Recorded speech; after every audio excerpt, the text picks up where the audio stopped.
Hello and welcome to this taster lecture titled 6, The Lives of the Wives of Henry VIII.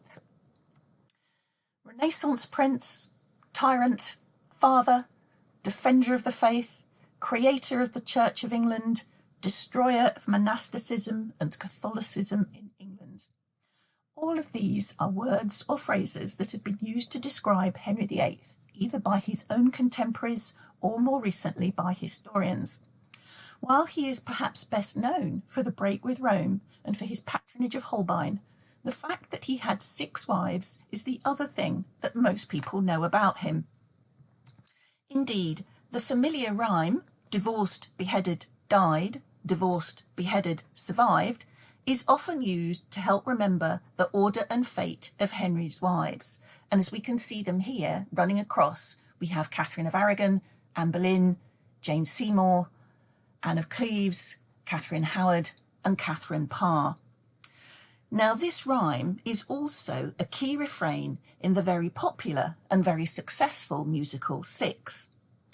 This musical has challenged the traditional and indeed divisive view of Henry's wives, while also drawing on recent research, in particular, for example, the recent reassessment of Catherine Howard, who has been suggested as a victim of abuse rather than purely a frivolous young woman of 19 married to a man 31 years her senior who looked for a little dalliance outside marriage.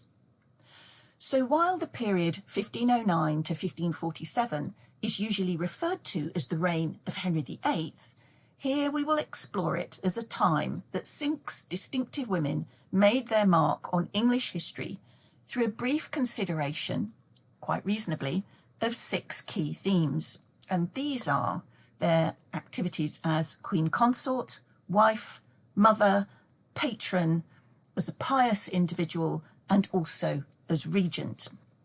Now, obviously, not all of these apply to all of the individuals, and as such, what I'm offering you is a brief insight into the different ways in which these women engaged with the political, cultural, and religious life of the country. Most queens in the first half of the 16th century were queens consort, so in other words, queens by marriage, as this meant, consequently, that their status and position as queen was dependent on key ceremonies, in particular those of marriage and of coronation. Now, as the Infanta of Spain, Catherine of Aragon, who we can see in the woodcut on the left, would have regarded her joint coronation with Henry VIII as the fulfilment of her birthright, as well as symbolising the connection between England and Spain. The legitimacy of Anne Boleyn's marriage and queenship was further emphasised by her coronation in 1533. The fact that coronations were planned for Jane Seymour and rumoured for Catherine Howard, who we can see on the right in this slide, during the course of the royal progress to York in 1541, indicated the ongoing value placed on coronation for queens to assert their position, and indeed, in the case of Anne Boleyn, Jane Seymour, and Catherine Howard, historians and indeed contemporaries have suggested or demonstrated that coronation was linked to pregnancy, either real or rumoured, and the prospect of a royal heir. And in many ways, there has been the suggestion that with the exception of Catherine of Aragon, Henry was following his father's policy, and indeed, of course, Henry VII rewarded his wife, Elizabeth of York, with a coronation after she had given birth to their first son and heir. Now, all of these women experienced what it was like to be a wife. And I want to just consider these royal wives in 3 different ways. So firstly, queens consorts were prized in various ways. Now, politically, European brides were valued over English brides because potentially of the dowry that they brought, the prestigious nature of their European connections, and indeed the ceremonial opportunity to receive the new queen and bring her to court with much pageantry and display, as was the case of the very well-documented arrival of Anne of Cleves in late 1539, and then all the descriptions in Hall's Chronicle, for instance, of the ceremonies running up to her marriage to Henry VIII. Now, queens were also, whether they were from Europe or from England, expected to manage their own household, both in terms of keeping within their allocated funds and also by offering opportunities for young women of good family to offer service to the Queen and come to court. And of course, for many, the hope was that they would catch the eye of a key individual at court and make a good marriage. Now, for instance, if we consider Jane Seymour here, and we look at the letters produced by Honor Lyell, we can see that Honor was very keen to place one or more of her daughters in Jane Seymour's household for this very reason. And finally, it's worth noting, as all three examples here show, that the Tudor Queen's consort all dressed the part. In other words, they exploited royal magnificence and all of the things that that meant. So in other words, wearing cloth of gold, wearing sable, and on occasion, purple silk. What all of these things might mean in order to assert their position. Now, obviously for Catherine of Aragon, as the first of Henry's wives, she created a distinctive position for herself. For her 5 successors, they all were confronted with the fact that they had to reinvent the idea of what it was to be Henry's wife and Henry's queen. And one of the ways in which we can see this reinvention occurring is through the use of what was referred to in the 1547 inventory as the Queen's jewel coffer, which passed from wife to wife. Now, on the one hand, these jewels were a real mark of what it was to be queen. These jewels were also, though, a poignant reminder to each later recipient of the wives that had gone before her, and as such, a sense of reminding them that their position was not necessarily a secure one. However, if we focus on the more positive aspects of these royal gifts, though, we can certainly see that Henry played the romantic lover to various of his wives. We can see this in the letters he sent to Anne Boleyn, for instance, where he talks about the gifts of both jewellery and meat that he has sent her. But if we think about Catherine Howard, who we can see in the bottom right of this slide, we know that he sent her many gifts, not only jewels, but also the jewelled sable furs known as zibellinos, which were the most desirable of female accessories in early modern England. Now, children were a priority for royal marriages, especially first or second marriages.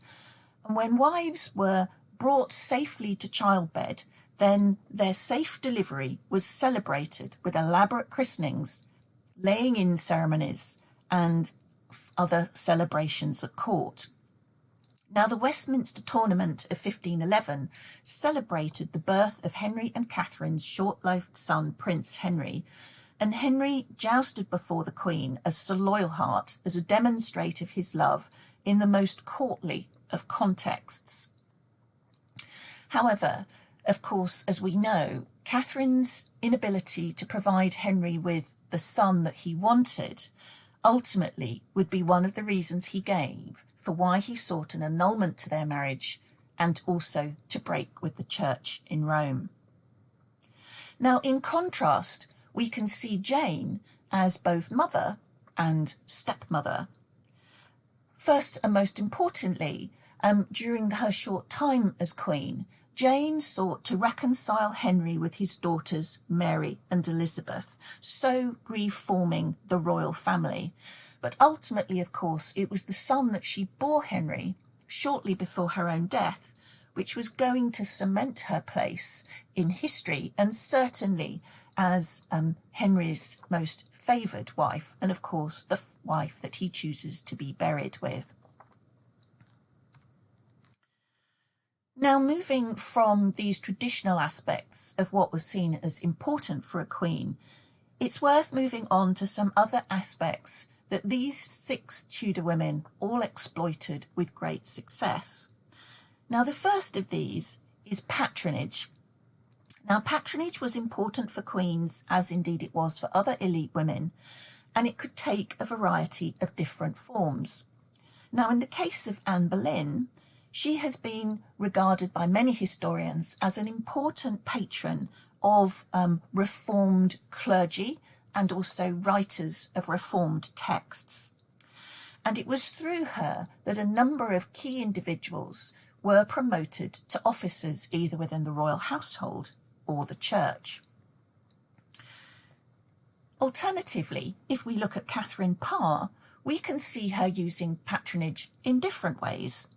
She was a patron of Thomas Berthollet, the king's printer, and he printed several of her books, including her Prayers or Meditations in 1545. Now, Catherine used her patronage of the royal printer to promote her own ideas on religion and also to demonstrate her education.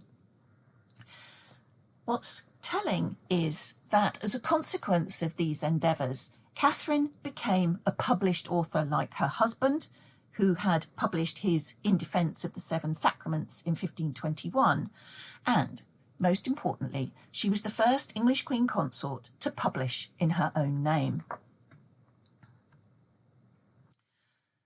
Now, overlapping with that last theme is the whole question of the expectation that royal queens consort would be pious.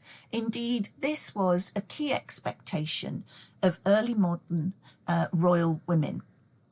And what this might encompass, though, is interesting in the context of Henry VIII's reign, because what would have been an acceptable expression of piety in 1509 would have been very different by the time we get to 1547.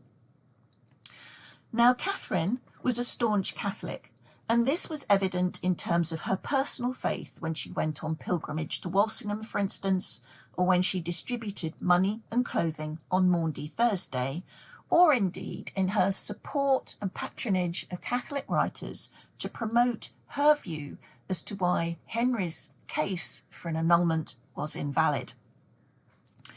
In contrast, there has been much debate about Anne Boleyn, ranging from presenting her as a promoter of the Gospels and Reform to casting serious doubt on this by citing one of the last sermons of her almoner, John Skipp.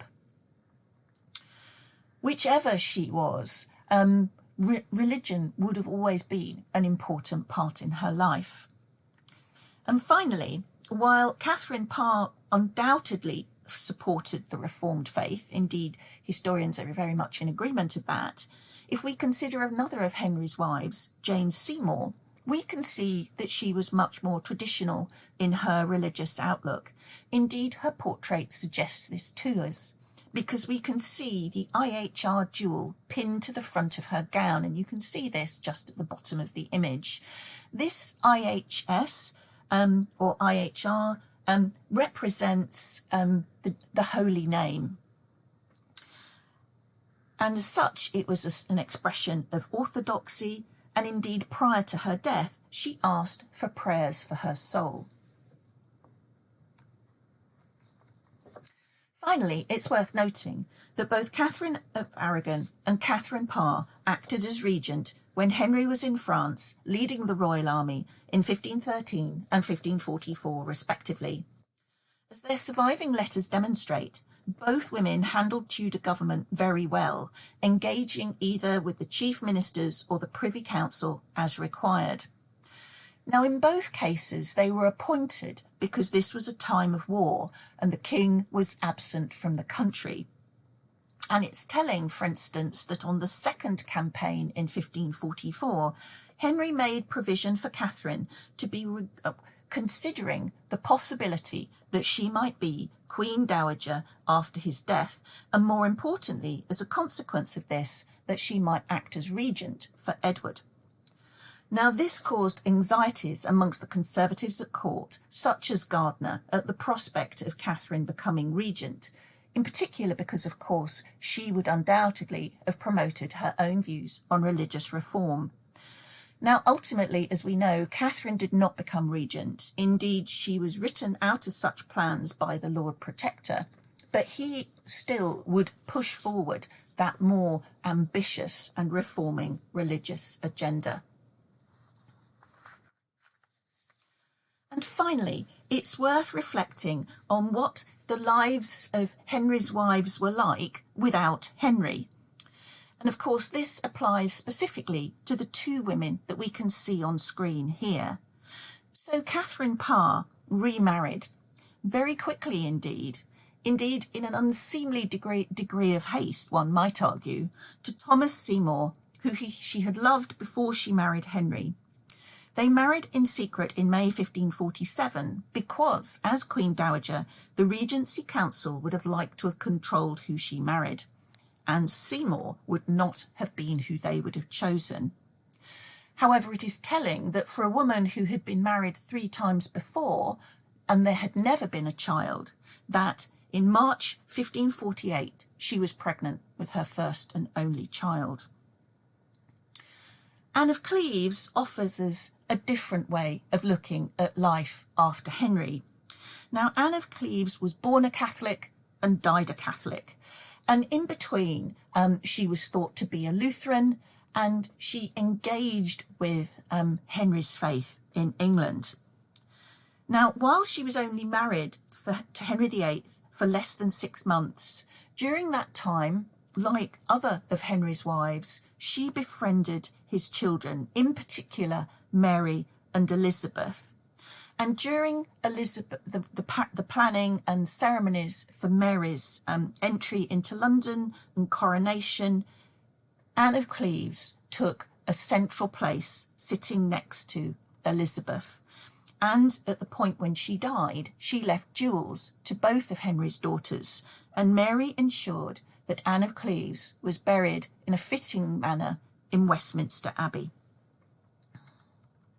So, in conclusion, if we go back to the way in which Henry's wives are presented in the musical in 6, it is worth noting that while their marriages to Henry made these women extraordinary in early Tudor England, they also shared many aspects of their lives with most ordinary Tudor women, such as whether to marry, how to care for their children, what religious life to follow, and how to run their homes.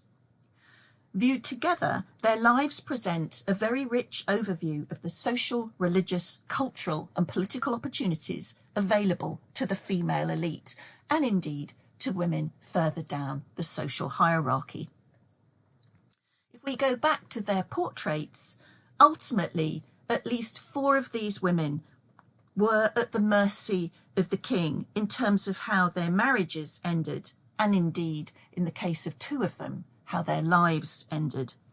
Which brings us back to the rhyme that we started with, namely that they were divorced, beheaded, died, divorced, beheaded, survived. However, if we look at their portraits, whether by Hans Holbein the Younger, John Scrott's, other unknown artists, or our later copies of lost contemporary works, we get a more positive and self-determining image of these 6 women. Each woman, through her portrait, self-fashioned her own image and presented herself as a queen consort, a role that they shared and combined, and together they presented a shared sense of magnificence linked with individual expressions of their own identity.